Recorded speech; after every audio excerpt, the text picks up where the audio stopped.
I think one of the things that really, again, separates us from anybody else is that we do so much training and we prepare our coaches to be very good coaches.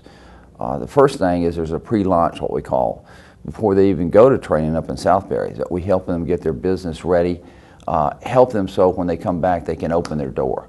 And they start from day one, from the time they come back from Southbury. There's a week of training up in Southbury, which is excellent.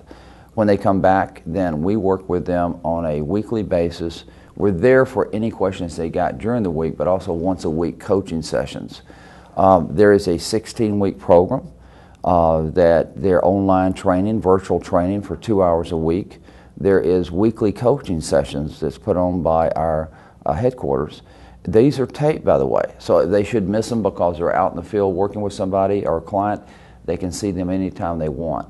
So there's all types of training that we help and prepare the coach to go into this business so they're not alone. They've got a regional developer that's going to work with them on a daily basis to help them understand how to market their business from day one, how to work with their coaches, and how to work with other coaches, I should say, in the field, and also work with their clients so they're up and successful much sooner than if they didn't have a regional developer or the support system from our home office. So I do think that separates us. I don't know anybody else that does.